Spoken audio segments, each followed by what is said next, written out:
of the many themes talked about in books was the representation of water.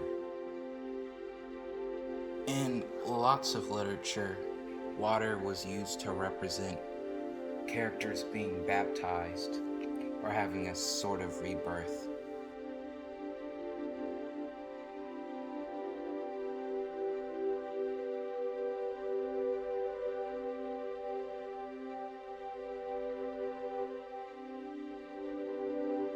In one scene in The Awakening, Edna's friend Robert invites her on a trip to the beach.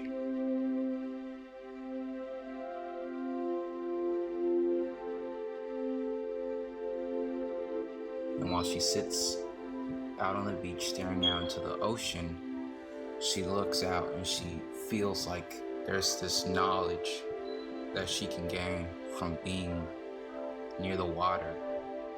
She feels like the knowledge can save her and make her life better, but it's also terrifying how much she can learn from it.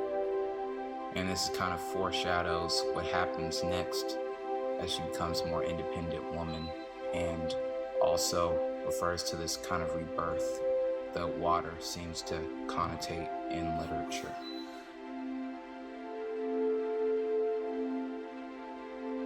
Later on in The Awakening, Edna decides to learn how to swim in the same ocean she was staring at a couple days before. And then once she finally learns how to swim in the water and goes out swimming by herself, she comes to this realization of how she's never been alive like this before.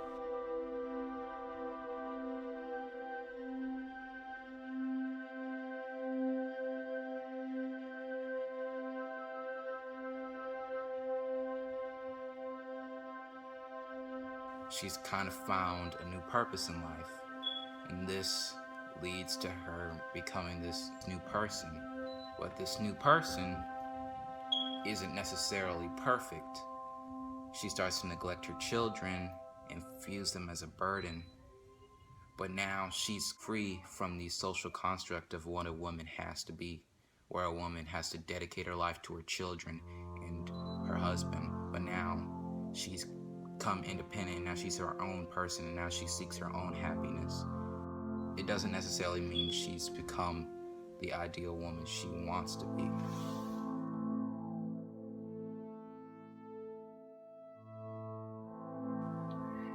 An important thing to note about the ending of The Awakening is the irony behind her drowning in the ocean.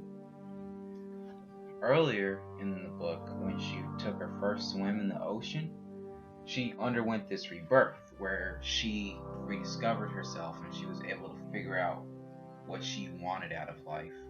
But the same water that gave her personal freedom is now killing her.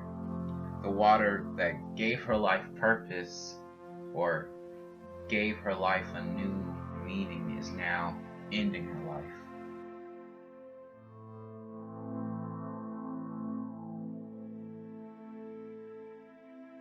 The intriguing thing about The Awakening is whether or not this is a moral victory for Edna, or is this her accepting defeat. When she dies, technically she's free of this life of being constrained into this role of being this mother who has to dedicate her entire being to her children and her husband. She views these people in her life not really as important, but just a burden that keeps her from being her true self. Another thing to consider about the ending of The Awakening is whether or not she committed suicide or she died on accident. Did she actually embrace her independence a little too much to where she got carried away and swam out too far and killed herself? Or in the final moments of her life, did she realize that a woman that is as independent as she is has no place in the world society, and that the embrace of death is really her only path to happiness, her only real escape from society's rules?